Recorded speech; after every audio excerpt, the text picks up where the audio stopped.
Hi, welcome to easy cooking. ఈరోజు నేను ఇక్కడ జొన్న రొట్టె ఎలా చేయాలో వీడియోలో చూపిస్తున్నాను.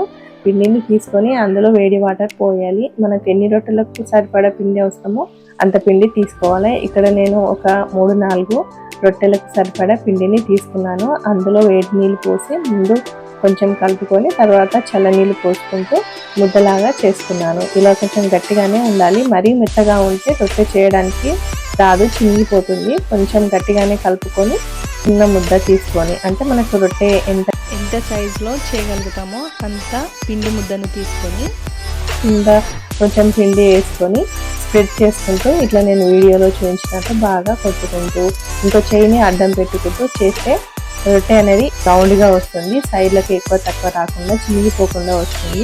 ఇట్లా 2 చేతులతో కూడా కొట్టుకోవచ్చు. రొట్టెలు చేయడం అనేది చాలా ఈజీ అండి, చపాతీ కంటే కూడా చాలా ఈజీ. ఒక్కసారి చేసి చూస్తే మనకు తెలుస్తుంది దాన్ని ఎలా చేయాలి ఏది అనేది.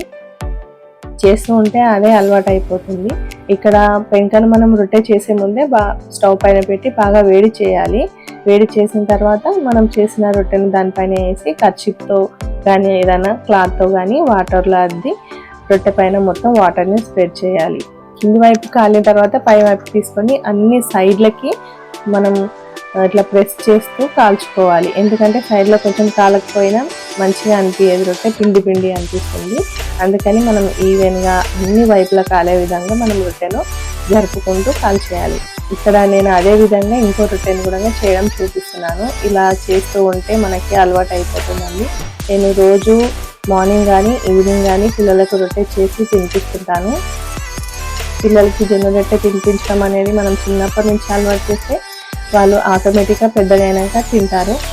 మా పిల్లలకు మార్నింగ్ కానీ ఈవినింగ్ కానీ ఒక్క రొట్టె తినకపోయినా కానీ హాఫ్ వేడి వేడి కర్రీలో వేడి వేడి పప్పులో కూడా హాఫ్ రొట్టె వేసి తినిపిస్తూ ఉంటాను. వాళ్ళంతా వాళ్ళకి తినకపోయినా మనం కొంచెం కొంచెం అలవాటు చేస్తే అదే అలవాటు అయిపోతుంది. హెల్దీ ఫుడ్ కూడా మనం పిల్లలకి అలవాటు చేసిన వాళ్ళం అవుతాము. ఇలా జొన్న రొట్టె ప్రిపేర్ చేసుకోవడం చాలా ఈజీ. మీరు కూడా నేను వీడియోలో చూపించినట్టు కొద్దిగా పిండి తీసుకొని ఒక్క రొట్టెకి 2 రొట్టెలకి సరిపడా పిండి తీసుకొని ఒక్కసారి ట్రై చేయండి, చాలా మంచిగా వస్తుంది. మనం పిండి కలపడంలోనే ఉంటుంది రొట్టె చేయడము. ఇక్కడ నేను ఒక 4 రొట్టెలు చేశాను, ఎలా వచ్చాయో చూడండి.